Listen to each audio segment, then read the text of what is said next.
नमस्कार, आप सभी का बहुत स्वागत है टीवी 9 भारतवर्ष पर। आपके साथ मैं हूं गौरव अग्रवाल और आप देख रहे हैं देश का number 1 prime time show super prime time. शुरुआत इस वक्त की बड़ी खबर से। सिनवार की मौत पर बड़ा अपडेट आया है। सिनवार के शव का डीएनए टेस्ट पूरा हो गया है। सिनवार के मारे जाने की पुष्टि हो चुकी है। गाजा में मारा गया याह्या सिनवार, ये जानकारी आ रही है। आईडीएफ के हवाई हमले में मारा गया है सिनवार। तो इस वक्त की बहुत बड़ी खबर आ रही है गाजा से। हमास का बहुत बड़ा लीडर याह्या सिनवार गाजा में मारा गया है। वैसे लेबनान युद्ध में नया फ्रंट खुल चुका है। हिजबुल्लाह को अब तक मिसाइल और रॉकेट पावर माना जाता रहा, लेकिन उसकी एक सीक्रेट नेवल विंग भी है जिसने बीती रात लेबनान में ग्राउंड ऑपरेशन चला रही इजरायली फौज पर हमले किए हैं।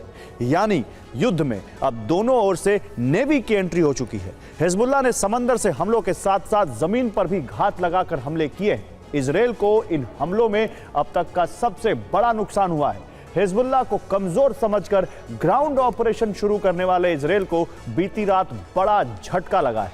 देखिए लेबनान से समंदर तक युद्ध कैसे फैला और इजरायल को कितना बड़ा नुकसान हुआ है।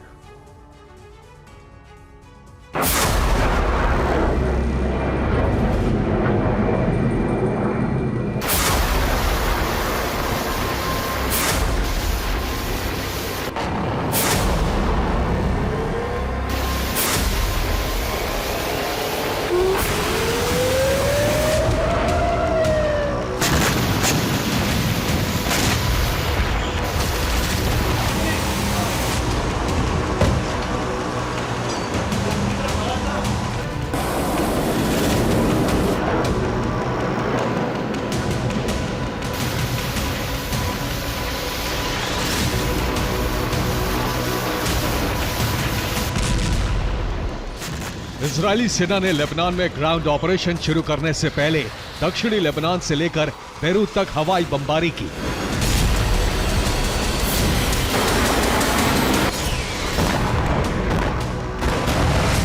दक्षिणी बेरूत के बड़े इलाके को इजरायली सेना ने खंडहर बना दिया।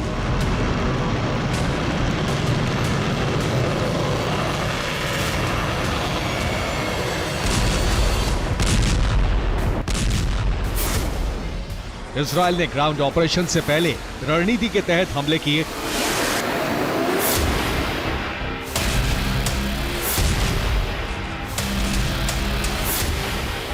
इजरायल ने हवाई बमबारी करके हिजबुल्लाह के हथियार गोदाम नष्ट किए। बमबारी से हिजबुल्लाह के लड़ाके उत्तरी लेबनान की तरफ भाग गए। इसके बाद इजरायल ने खाली क्षेत्र में अपनी पैदल सेना और आर्टिलरी को उतार दिया।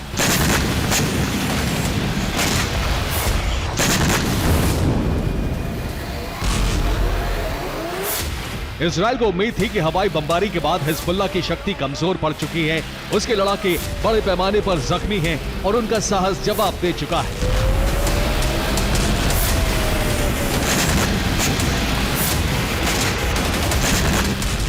लेकिन ये इजरायल की भूल साबित हुई। हिजबुल्लाह ने बीती रात ये साबित कर दिया कि उसकी ताकत खत्म नहीं हुई और रणनीति अभी भी मजबूत है।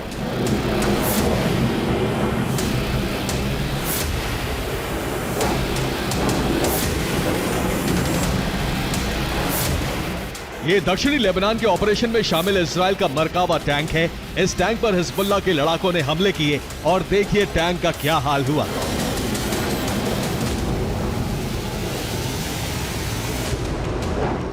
हिजबुल्लाह के लड़ाकों ने बीती रात लेबनान में ग्राउंड ऑपरेशन चला रही इजरायली सेना पर जबरदस्त हमले किए।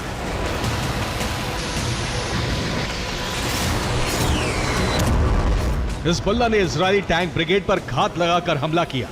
लेबनान से अलकाजा क्षेत्र में इन हमलों से 2 टैंक नष्ट हो गए। हिजबुल्लाह ने दावा किया है कि इजरायल के 5 से ज्यादा सैनिक हमले में मारे गए।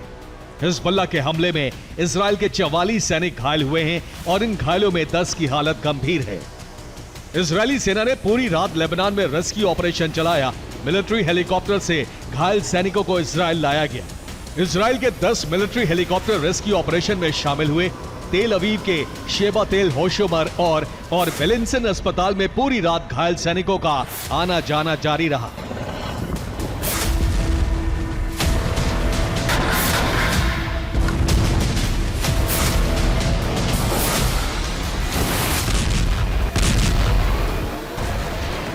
लेबनान के ग्राउंड ऑपरेशन में ये इजराइल को अब तक का सबसे बड़ा नुकसान है। हिजबुल्लाह को रूस और ईरान से बड़े पैमाने पर हथियारों की सप्लाई हुई है।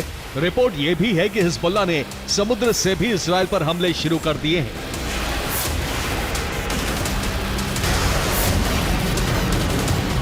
यानी जंग में हिजबुल्लाह की सीक्रेट नेवल विंग भी उतर चुकी है, जिसके बारे में इजराइल मान रहा था कि नेवल विंग के पास ज्यादा ताकत नहीं है। उसने भी बीती रात इजरायली सेना पर भूमध्य सागर से हमले किए हैं।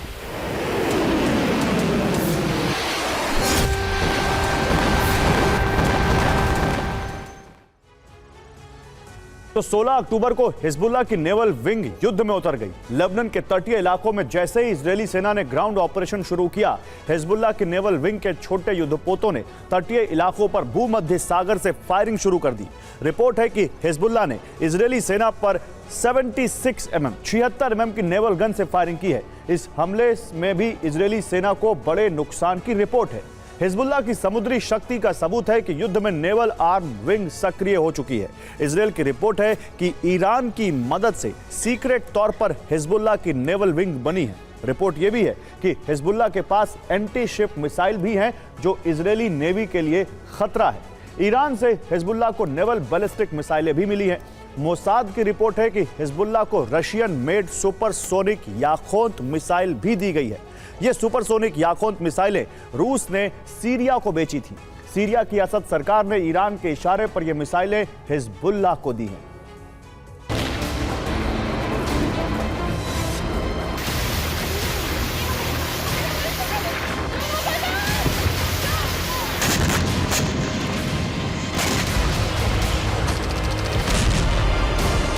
हिजबुल्लाह के समुद्री हमलों के बाद इजरायली नेवी भी भूमध्य सागर में हिजबुल्लाह के ठिकानों पर हमले कर रही है।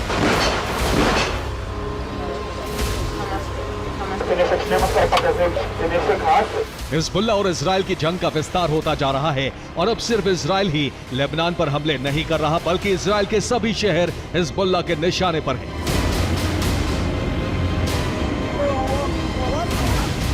हिजबुल्लाह ने बीती रात इजरायली शहरों पर रॉकेट और ड्रोन हमले किए। हिजबुल्लाह का एक रॉकेट किरियत शेमोना के रिहायशी इलाके में गिरा और आग लग गई।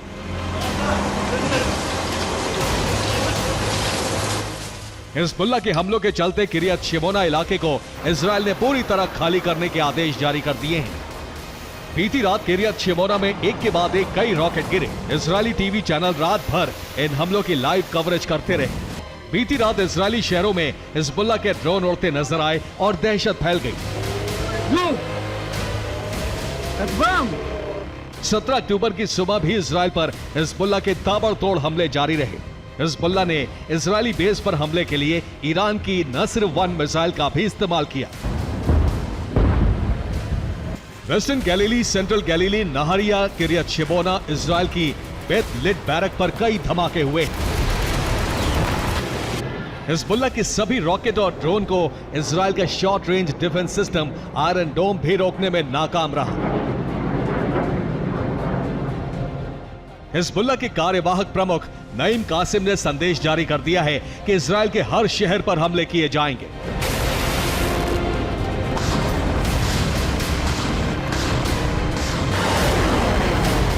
अक्टूबर के महीने में हिजबुल्लाह ने इजरायल पर यह सबसे बड़े हमले किए हैं, जिसमें इजरायल को सबसे ज्यादा नुकसान उठाना पड़ा है।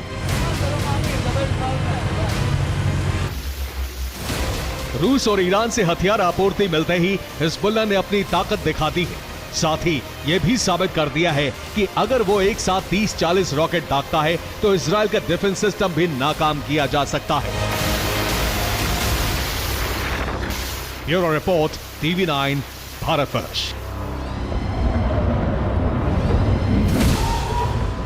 और ईरान में इजरायली सेना किसी भी वक्त हमला कर सकती है और इसी के साथ अरब में परमाणु विनाश की शुरुआत हो जाएगी। इजरायली हमले के बाद ईरान ने पलटवार करने के लिए जो तैयारी की है वो एटमी तैयारी है। इसके तहत इजरायल के डिमोना न्यूक्लियर सेंटर को जलाने का प्लान है। खामनेई और उनकी सेना की इस खतरनाक साजिश का खुलासा तब हुआ जब ईरान का एक जासूसी ड्रोन डिमोना न्यूक्लियर सेंटर के पास पहुंच गया।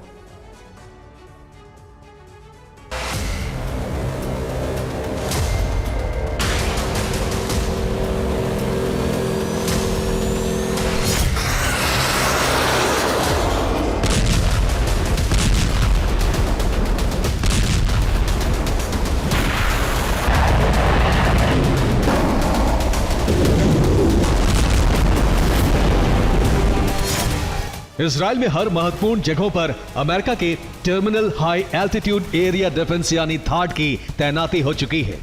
इजराइल के प्रधानमंत्री बेंजामिन नेतन्याहू थाड की तैनाती का निरीक्षण कर चुके हैं। इजराइल का टारगेट सेट है। अब ईरान में ऐसा हमला होने जा रहा है जिसकी कल्पना किसी ने नहीं की होगी।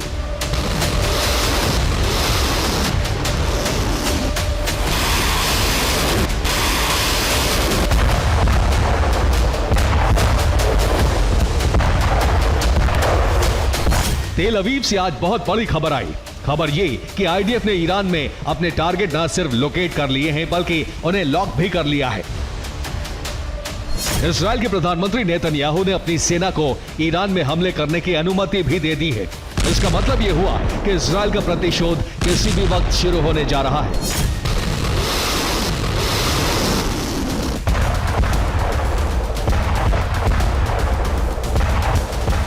ईरान में इजराइल के टारगेट कितने और कौन कौन से हैं, ये अभी रहस्य है। इजराइल ने इसका खुलासा नहीं किया है। 2 दिन पहले रिपोर्ट आई थी कि इजराइल ने अमेरिका को आश्वासन दिया है कि वो ईरान के परमाणु ठिकानों और ऑयल फील्ड पर हमले नहीं करेगा। इजराइल ईरानी सेना के ठिकानों को ही टारगेट करेगा।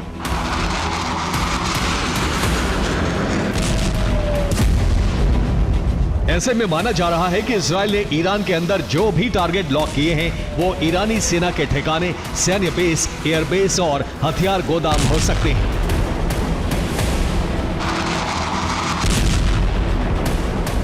लेकिन कुछ रक्षा विशेषज्ञों का मानना है कि यह इजराइल है। इसका कोई भरोसा नहीं। हो सकता है कि इजराइल ने ब्लफ किया हो।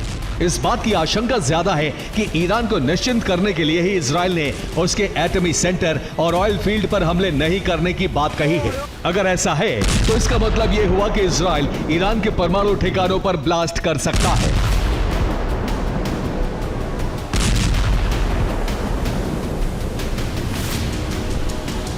इजराइल की इन तैयारियों के बीच एक बड़ी घटना घटी है। इजराइल के डिमोना एटमी सेंटर के पास ईरान का ड्रोन पहुंच गया। डिमोना न्यूक्लियर सेंटर इजराइल के नेगेव डेजर्ट में है।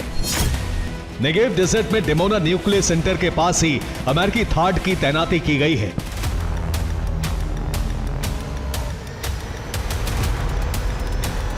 थाड की तैनाती के कुछ ही घंटे बाद इजराइल के अंदर ईरानी ड्रोन घुस गया। ईरान का यह ड्रोन नेगेव डेजर्ट के आसमान में पहुंच गया। सबसे ज्यादा चौंकाने वाली बात यह है कि इजरायली एयर डिफेंस सिस्टम और रेडार इस ड्रोन को पकड़ नहीं पाए। ड्रोन की घुसपैठ को लेकर ना तो कोई अलर्ट सायरन बजा और ना ही एयर डिफेंस सिस्टम ने इंटरसेप्टर मिसाइलें फायर की। माना जा रहा है कि जो ड्रोन डिमोना न्यूक्लियर सेंटर के पास पहुंचा वो एक जासूसी ड्रोन था। एयर डिफेंस सिस्टम एक बार फिर से नाकाम क्यों हो गए, इजराइल इस बात की जांच कर रहा है। लेकिन यहां सबसे बड़ा सवाल यह है कि आखिर ईरान ने डिमोना न्यूक्लियर सेंटर के पास जासूसी ड्रोन क्यों भेजे? इसके पीछे ईरान का प्लान क्या है?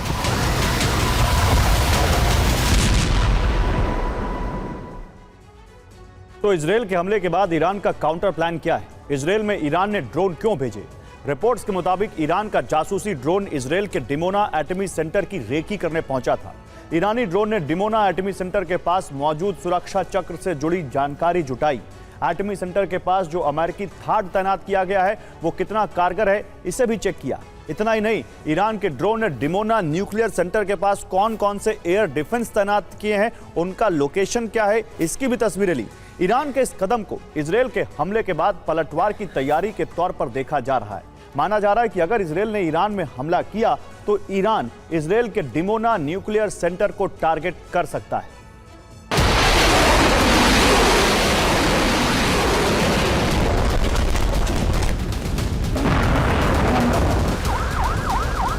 इजराइल ईरान को बुरी तरह से दहलाने जा रहा है। यह बात खमेनी और उनकी सेना बखूबी जानती है।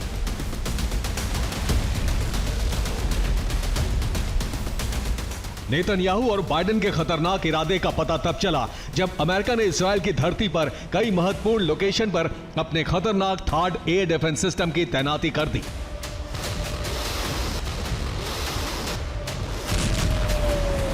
थाड की तैनाती ईरान के पलटवार को रोकने के लिए की गई है।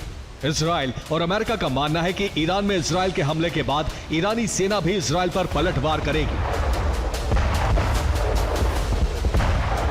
यही वजह है कि अमेरिका ने थाड की तैनाती कर इजराइल के सुरक्षा चक्र को अभेद्य बना दिया है।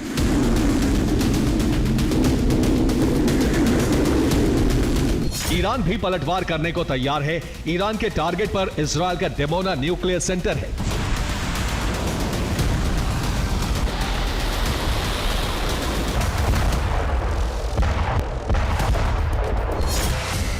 जासूसी ड्रोन भेजकर ईरान ने डिमोना न्यूक्लियर सेंटर की रेकी की। यहां का सुरक्षा चक्र कैसा है, कितने और कौन कौन से एयर डिफेंस सिस्टम तैनात हैं, इस सुरक्षा चक्र को कैसे भेदा जा सकता है, ईरान के जासूसी ड्रोन ने यही तमाम जानकारियां जुटाई है। माना जा रहा है कि इजराइल के हमले के बाद ईरान डिमोना एटॉमिक सेंटर को टारगेट करेगा।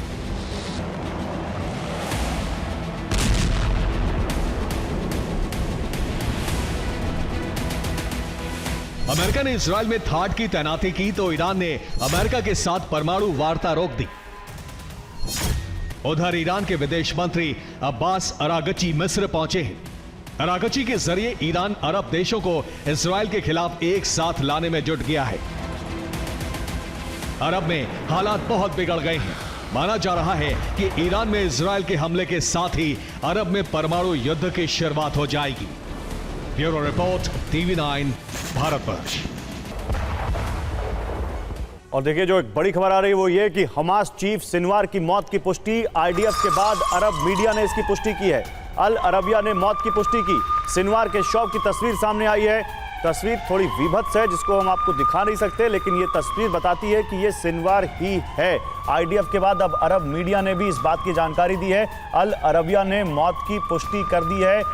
याह्या सिनवार के, हमास चीफ याह्या सिनवार की मौत की पुष्टि हो गई है।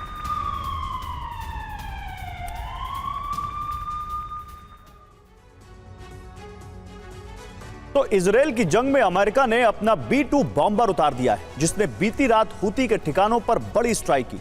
हमलों में हूती के 5 हथियार डिपो तबाह हो गए। ये सभी हथियार डिपो अंडरग्राउंड बनाए गए थे। यमन में ऐसा पहली बार है जब अमेरिका ने अपने B-2 बॉम्बर का इस्तेमाल किया। माना जा रहा है कि इससे अरब की आग और ज्यादा भड़क सकती है। दरअसल हूती हमलों से आग बबूला है।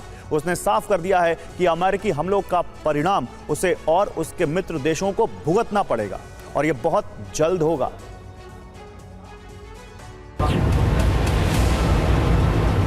We have approximately 45 minutes.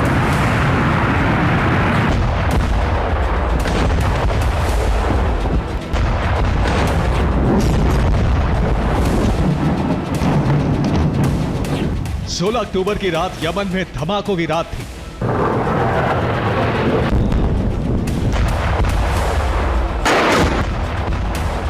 ऐसे विस्फोट जो मिडिल ईस्ट के इस मुल्क ने सालों से नहीं देखे थे।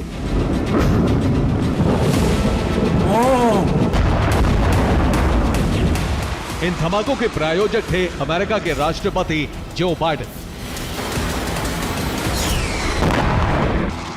जिनकी हरी झंडी के बाद अमेरिकी वायुसेना ने यमन की राजधानी सना और सादा के आसपास जबरदस्त बमबारी की।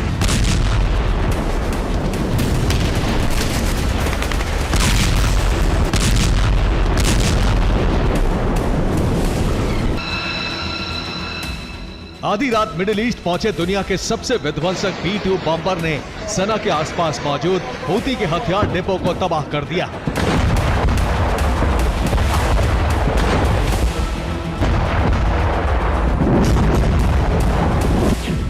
अमेरिका ने 6 B-2 बॉम्बर से यमन पर स्ट्राइक की। यमन में हूती के 15 ठिकानों को टारगेट किया गया। 6 हमले सना में किए गए जबकि 9 हमले सादा में किए गए। हमले में हूती के 5 अंडरग्राउंड हथियार डिपो तबाह कर दिए गए। ये सभी डिपो सना के पास मौजूद थे।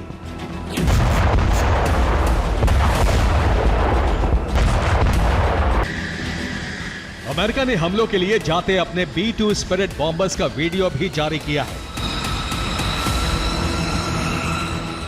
हालांकि अभी तक यह साफ नहीं है कि यमन में तबाही मचाने वाले बॉम्बर्स ने टेक ऑफ कहां से किया था।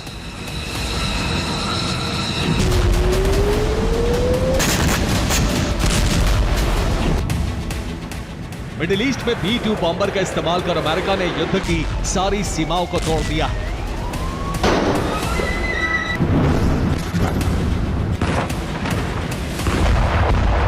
क्योंकि ऐसा पहली बार है जब यूएस ने यमन में हूती विद्रोहियों के अंडरग्राउंड ठिकानों पर अपने सबसे घातक बम वर्षक विमानों का इस्तेमाल किया है।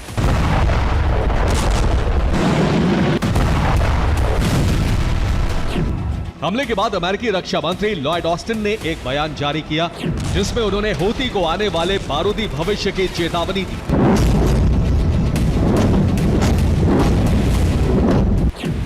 लॉयड ऑस्टिन ने कहा, हमने हूती के अंडरग्राउंड ठिकानों को निशाना बनाया है जिसमें उसके कई घातक हथियार मौजूद थे। अमेरिका के दुश्मन को दिए जवाब से साफ है वो अपने हथियारों को जमीन के कितने ही अंदर छिपा दे, हम उसे ढूंढकर बर्बाद कर देंगे।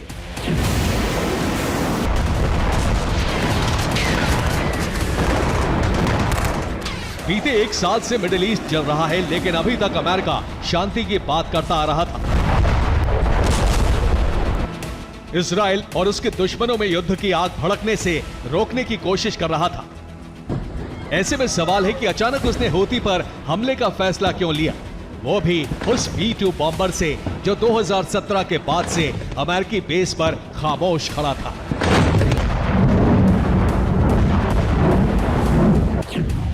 दरअसल हूती मिडिल ईस्ट में बेकाबू होता जा रहा था।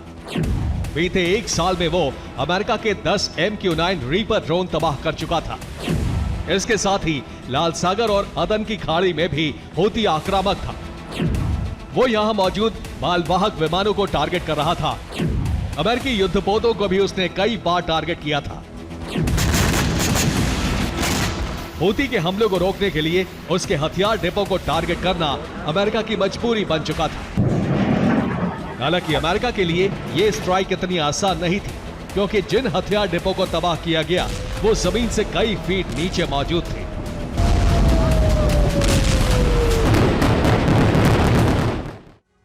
तो दरअसल हूती के सना शहर के आसपास मौजूद हथियार डिपो अंडरग्राउंड बनाए थे। दावा है कि सुरक्षा को देखते हुए यह हथियार डिपो बंकर जितने मजबूत बनाए गए थे। इन हथियार डिपो को जमीन से 100 फीट नीचे बनाया गया था, जिसमें मिसाइल, रॉकेट और ड्रोन रखे गए थे। हूती इनका इस्तेमाल लाल सागर में हमलों के लिए करता था। दरअसल मिडिल ईस्ट में अमेरिका के MQ-9 रीपर ड्रोन मौजूद हैं। अमेरिका ने ठिकानों की लोकेशन ढूंढने के लिए MQ-9 रीपर ड्रोन का इस्तेमाल किया।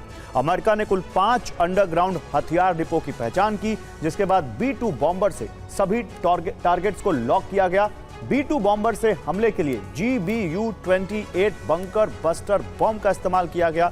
GBU-28 के इस्तेमाल की एक बड़ी वजह है। दरअसल ये बंकर बस्टर बम जमीन में 160 फीट नीचे तक तबाही मचाने में सक्षम है, जिन्होंने बड़ी आसानी से 100 फीट नीचे मौजूद हथियार डिपो तबाह कर दिए।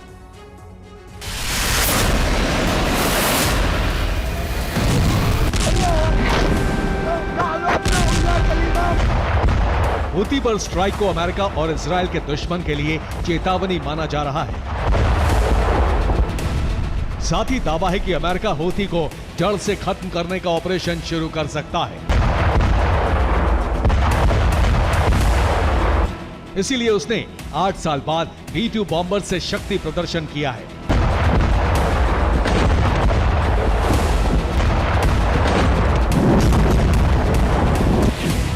अमेरिका ने आखिरी बार जनवरी 2017 में B-2 बॉम्बर का इस्तेमाल किया था। अमेरिका ने लीबिया के सिरते में एयर स्ट्राइक की थी। ये हमले ISIS के ट्रेनिंग कैंप पर किए गए थे। अब 8 साल बाद अमेरिका ने B-2 बॉम्बर से किसी देश की जमीन पर बमबारी की।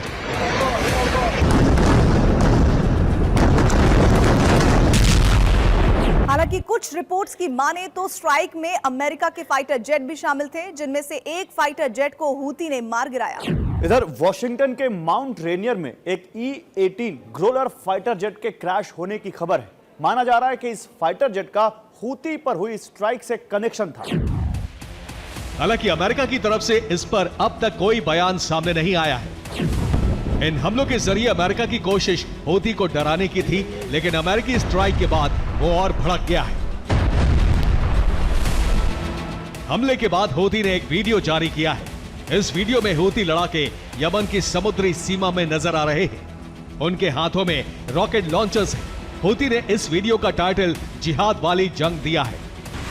हूती ने साफ कर दिया है कि वो किसी भी कीमत पर लेबनान और फिलिस्तीन की मदद करना बंद नहीं करेगा और अमेरिका को भी हमलों की कीमत चुकानी पड़ेगी। इधर हूती पर हमलों के बाद इराकी रेजिस्टेंस का एक्शन तेज हो गया है।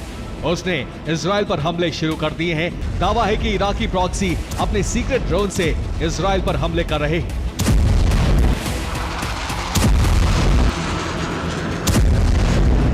साफ है, अमेरिका के हमले ने बारूद के ढेर पर बैठे मिडिल ईस्ट में आग भड़काने वाला काम किया है, जिसका भविष्य में दुनिया को गंभीर अंजाम भुगतना पड़ सकता है। Bureau report, TV9 Bharatvarsh. और इजरायल के रक्षा मंत्री की एक्स पोस्ट बड़ी खबर, हर आतंकी को ढूंढ कर मारेंगे, ये कहा है गैलेंट ने। सिनवार की मौत के बाद गैलेंट की पोस्ट एक्स पर उन्होंने कहा है कि हर आतंकी को ढूंढ कर मारेंगे।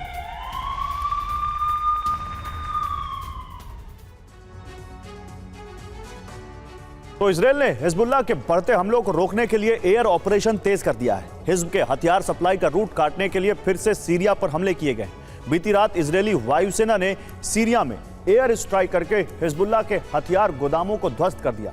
इजरायल को रिपोर्ट मिली थी कि ईरान से हिजबुल्लाह को हथियार भेजे गए हैं और वो सीरिया की एक पोर्ट सिटी में रखे गए। इसके बाद इजरायली सेना ने यह टारगेटेड हमला किया। इजरायल के इस हमले के बाद प्रॉक्सी संगठनों ने भी बड़ी जंग छेड़ दी और इससे इजरायल मल्टी फ्रंट वॉर में उलझता जा रहा है।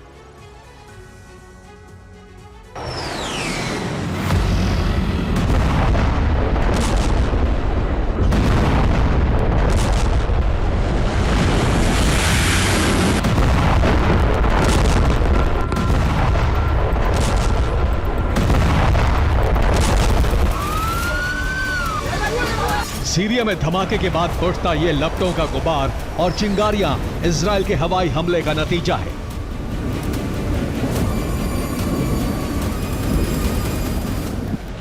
सीरिया में इजरायली वायुसेना ने बीती रात ऑपरेशन चलाया और पोर्ट सिटी लताकिया पर जबरदस्त हवाई हमले किए।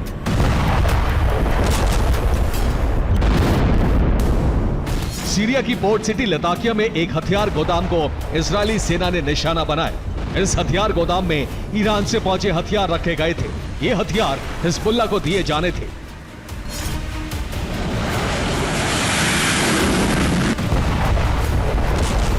अक्टूबर के महीने में इजरायल ने सीरिया में 3 से ज्यादा बार एयर स्ट्राइक की है और इन हमलों में हिजबुल्लाह का एक सीनियर कमांडर भी मारा गया था।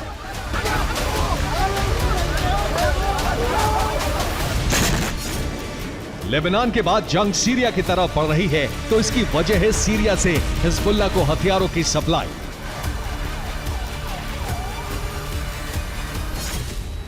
ईरान का हथियार सप्लाई रूट सीरिया से होकर ही लेबनान पहुंचता है। इजरायल को रिपोर्ट मिली थी कि ईरान ने 8 अक्टूबर को हिजबुल्लाह के लिए हथियारों की खेप रवाना की थी।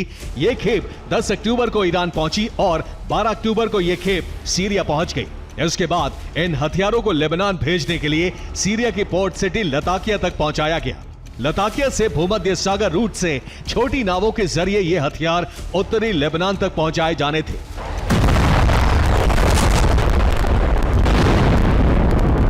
लेकिन उससे पहले ही इजरायल ने इन हथियारों के गोदामों को हवाई हमले में उड़ा दिया। हिजबुल्लाह को हथियार ईरान के जरिए पहुंच रहे हैं, लेकिन रिपोर्ट यह है कि हिजबुल्लाह को हथियार सप्लाई रूस से भी हो रही है।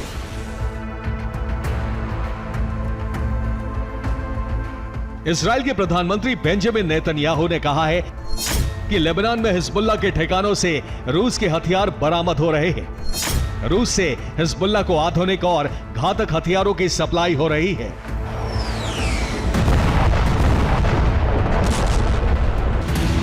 रूस और ईरान के इन हथियारों को सीरिया के रूट से लेबनान भेजा जा रहा है और इसीलिए सीरिया पर इजरायल ने हमले किए हैं।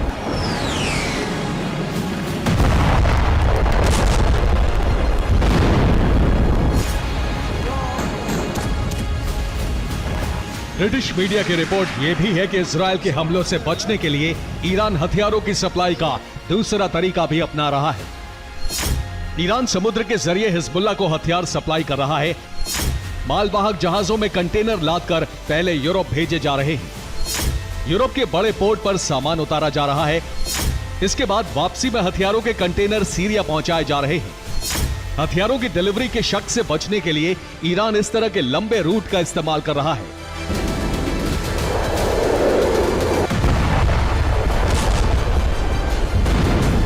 सीरिया में इजराइल ने जहां हमले किए हैं वो रूस और असद सरकार के प्रभाव वाला इलाका है और यहां रूस ईरान के हित जुड़े हैं।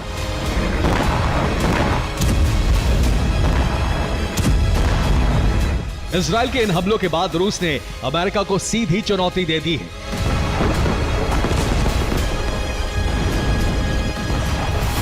ये तबाही सीरिया के इदलिब में रूस के हमलों से हुई है। इन हमलों में इदलिब के 10 लोगों की मौत हो गई और 32 लोग घायल हो गए।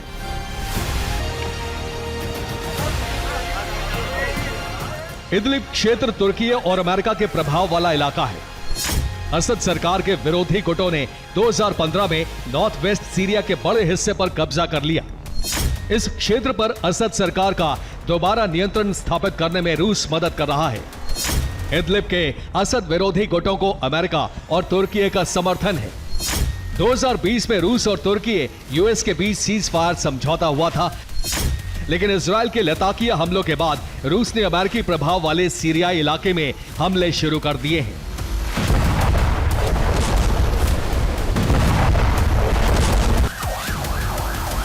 मतलब साफ है कि लेबनान के बाद सीरिया जंग का मैदान बनता जा रहा है और आने वाले दिनों में सीरिया पर इजराइल के हमले तेज होने तय हैं।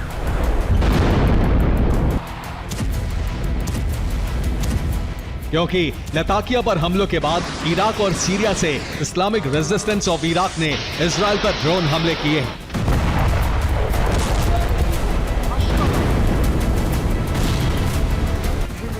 बीती रात इस्लामिक रेजिस्टेंस ने इजराइल के इलात पोर्ट पर ड्रोन हमला किया।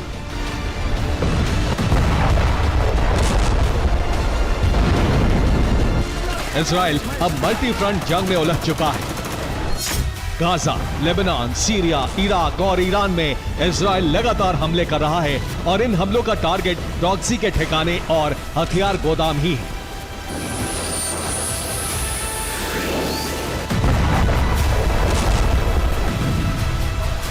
सोलह अक्टूबर को इजराइल ने लेबनान के नेबाती में काउंसिल मीटिंग पर हमला किया और इसके अलावा एक पूरे गांव को ही हवाई हमले में तबाह कर दिया।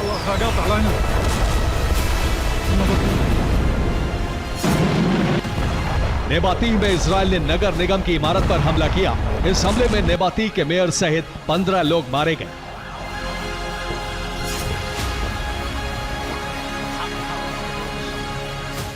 लेबनान पर इन 2 बड़े ऑपरेशन के बाद ही प्रॉक्सी ने बीती रात इजराइल पर जबरदस्त हमले किए हैं। लेकिन यह भी तय है कि इराक, सीरिया और लेबनान से हुए हमलों का बदला इजराइल जरूर लेगा और इससे जंग का विस्तार भी तय है।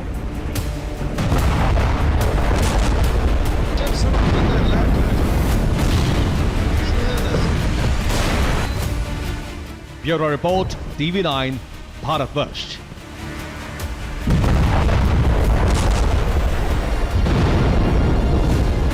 और सिनवार की मौत पर आईडीएफ का अपडेट। इजराइल ने बाइडेन को जानकारी दी है। सिनवार की मौत की रिपोर्ट बाइडेन को दी गई है। अमेरिकी राष्ट्रपति बाइडेन को विशेष विमान में सिनवार की मौत की जानकारी दी गई है।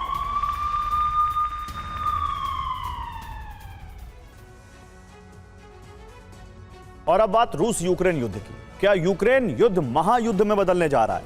क्या सर्दियों में विनाश का नया और भयावह दौर शुरू होने जा रहा है? ये सवाल उस वक्त उठ खड़े हुए जब ज़ेलेंस्की ने दुनिया के सामने अपना विजय प्लान रख दिया। 5 चरणों वाले इस विजय प्लान को अमेरिका समेत तमाम नेटो देशों की सहमति मिल चुकी है। इसी के बाद ज़ेलेंस्की ने इसे सार्वजनिक किया है। सवाल यही है कि आखिर ज़ेलेंस्की के विक्ट्री प्लान से तबाही का नया अध्याय क्यों और कैसे खुल जाएगा?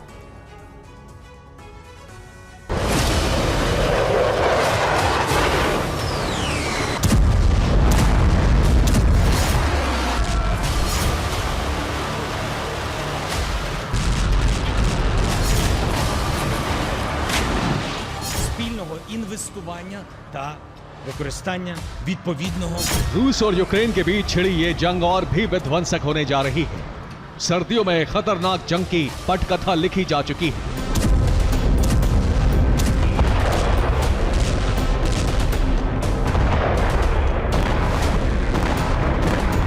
युद्ध भूमि में अकल्पनीय विनाश का काउंटडाउन शुरू हो गया है।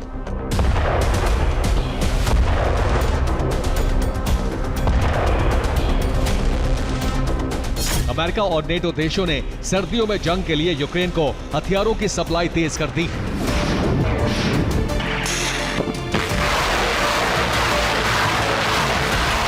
नेटो के हथियार दान को देखते हुए रूसी सेना ने भी कमर कस ली है।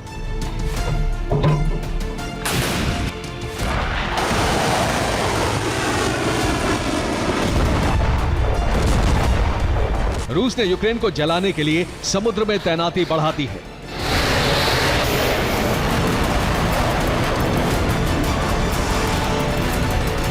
और इसी के साथ यूक्रेन फ्रंट पर सबसे बड़े संग्राम का सायरन बजने लगा है।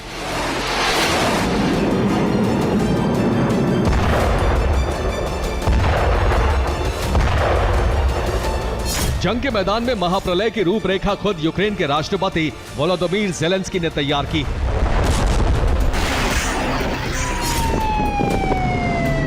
ज़ेलेंस्की ने अमेरिका और कई नेटो देशों को जो विक्ट्री प्लान दिखाया था उसे अब सार्वजनिक कर दिया है।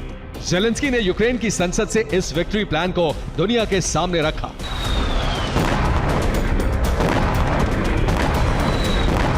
ज़ेलेंस्की ने 2025 तक युद्ध में विजय का टारगेट सेट किया है।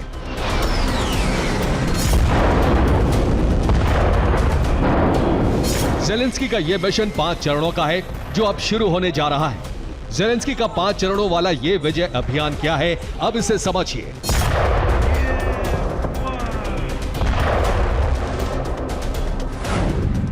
ज़ेलेंस्की ने अपने विक्ट्री प्लान में नेटो से जंग में उतरने की अपील की है।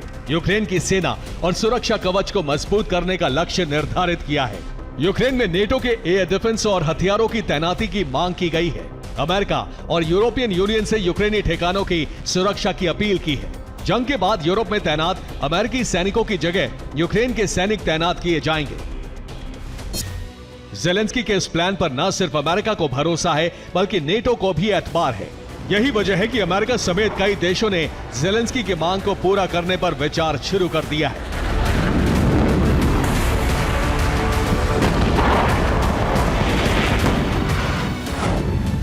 अमेरिका ने यूक्रेन को 3,572 करोड़ रुपए के हथियार देने का ऐलान किया है। पैकेज में नैसम्स की मिसाइलें, रिम 7 मिसाइल, हाइमार्स के रॉकेट और आर्टिलरी के गोले शामिल हैं।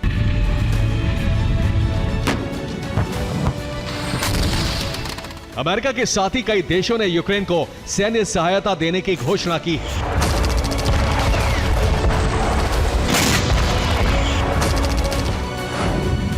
ऑस्ट्रेलिया यूक्रेन को 49 अब्राम्स टैंक देगा।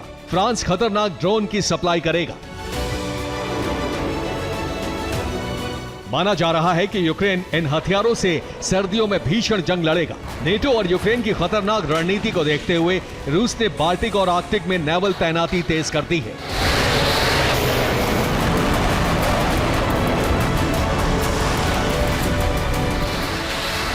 रूसी नेवी ने समंदर में कई फ्रंट पर सबमरीन और युद्धपोत भेज दिए हैं।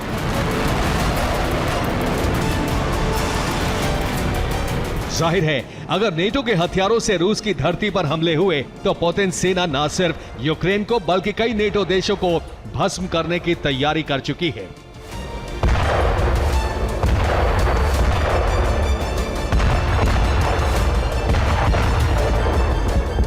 Bureau report, TV9 Bharatvarsh.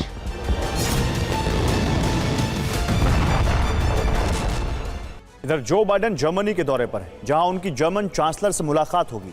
लेकिन इससे पहले यूक्रेन ने मॉस्को के बेहद करीब ड्रोन हमले शुरू कर दिए। यूक्रेन की गुस्ताखी से आग बबूला पुतिन ने भी पोक्रोवस्क में हमले तेज कर दिए। यहां रूस की सेना एक खास मिशन पर है, जो अगर पूरा हुआ तो यूक्रेन की हार तय मानी जा रही है। कैसे, देखिए इस रिपोर्ट में।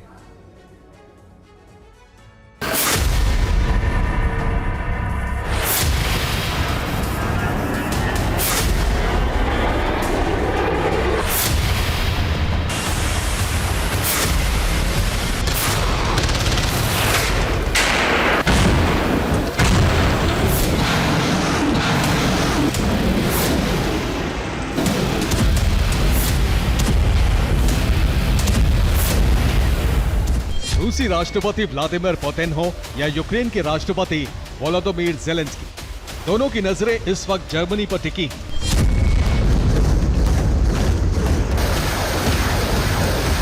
जर्मनी पर इसलिए क्योंकि अब से कुछ घंटों बाद अमेरिकी राष्ट्रपति जो बाइडेन यहां पहुंचने वाले हैं। यहां वो जर्मन चांसलर से मुलाकात करेंगे।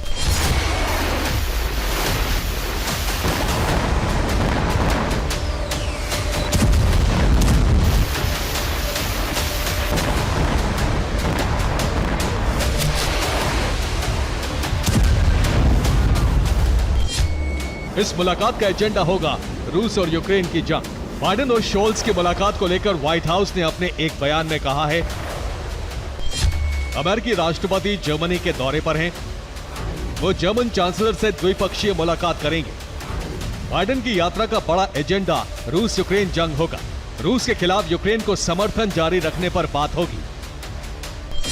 बाइडेन की ओलाफ शोल्स से मुलाकात को बेहद अहम माना जा रहा है, क्योंकि यह मुलाकात ऐसे वक्त में होने वाली है जब ज़ेलेंस्की अपना विक्ट्री प्लान यूक्रेन के सामने सार्वजनिक करने की बात कर रहे हैं। माना जा रहा है कि इस दौरे पर ज़ेलेंस्की के लिए लॉन्ग रेंज हमलों की हरी झंडी पर बात बन सकती है।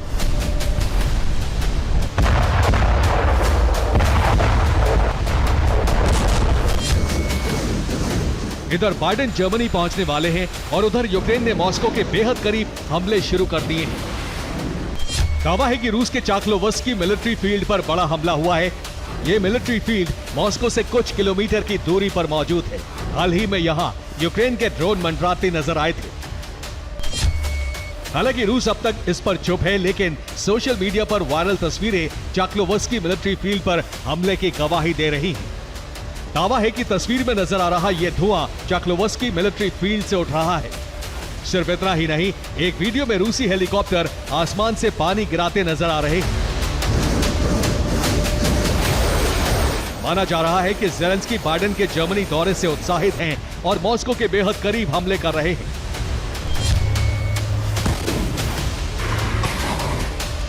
बाइडेन की यात्रा के बीच रूस ने भी यूक्रेन पर हमले तेज कर दिए हैं।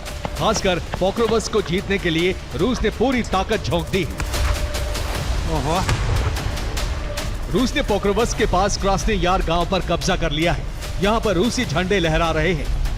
रूस की सेना अब पोक्रोवस्क के पश्चिम की तरफ तेजी से आगे बढ़ रही है। दरअसल रूस ने यहां से अपनी जीत का नया मार्ग तय किया है। रूसी सेना पोक्रोवस्क में मौजूद खदानों की तरफ आगे बढ़ रही है। यूक्रेन यहां से सालाना 50 लाख टन स्टील निकालता है। अगर रूस यहां कब्जा कर लेता है तो यूक्रेन को बड़ा आर्थिक झटका लगेगा। युद्ध के बाद यूक्रेन पहले ही आर्थिक संकट से जूझ रहा है। ऐसे में पोक्रोवस्क की खदानों पर कब्जे से वो आर्थिक तौर पर घुटनों पर आ जाएगा। ऐसे में अगर यूक्रेन को जल्द लॉन्ग रेंज हमलों की इजाजत नहीं मिली तो जंग में उसकी हार तय है। Bureau report, TV9 Bharatvarsh. उधर ताइवान पर एक बार फिर से बहुत बड़ा खतरा मंडराने लगा है। चीन ने एक बार फिर से ताइवान पर कब्जा करने की तैयारी तेज कर दी है। चीन ने ताइवान को एक बार फिर से चारों तरफ से घेर लिया है। इतना ही नहीं, ताइवान पर हमले के लिए PLA युद्धाभ्यास कर रही है। आक्रमण के लिए जिनपिंग के 125 लड़ाकू विमान तैयार हैं। तो सवाल यही है कि क्या इस बार ड्रैगन ताइवान को फतेह करने के लिए सैन्य अभियान शुरू करने जा रहा है?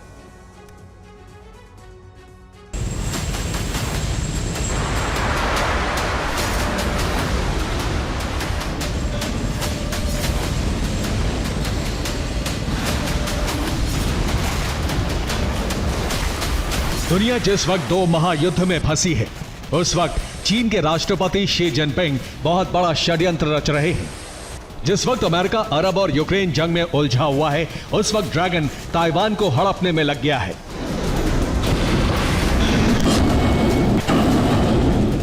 इस वक्त अमेरिका समेत कई बड़े और ताकतवर देशों का ध्यान यूक्रेन और अरब युद्ध पर है। चीन इसी का फायदा उठाकर ताइवान फतेह करना चाहता है।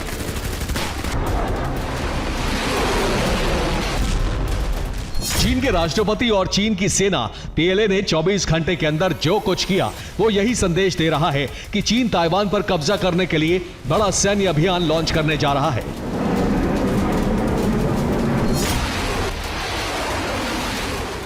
चीन ने ताइवान को एक बार फिर से चारों तरफ से घेर लिया है। अमेरिका समेत पूरी दुनिया को यह जानकारी खुद ताइवान ने दी है।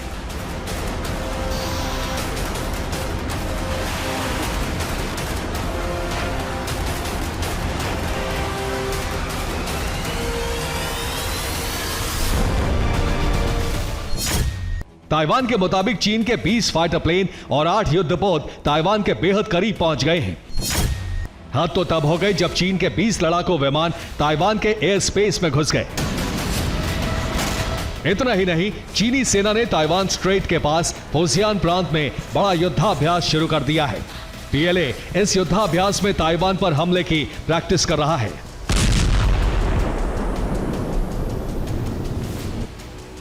इस सैन्य अभ्यास को देखने खुद चीन के राष्ट्रपति शी जिनपिंग पहुंचे। सैन्य अभ्यास में जिनपिंग की उपस्थिति बहुत कम देखी गई है।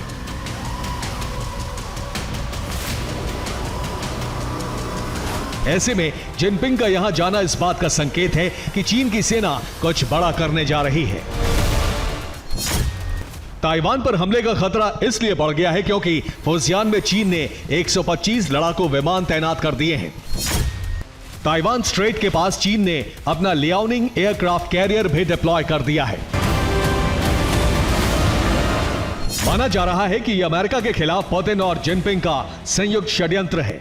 ताइवान फ्रंट खोलकर पुतिन और जिनपिंग अमेरिका को एक और युद्ध में फंसाना चाहते हैं। Bureau report, TV9 Bharatvarsh.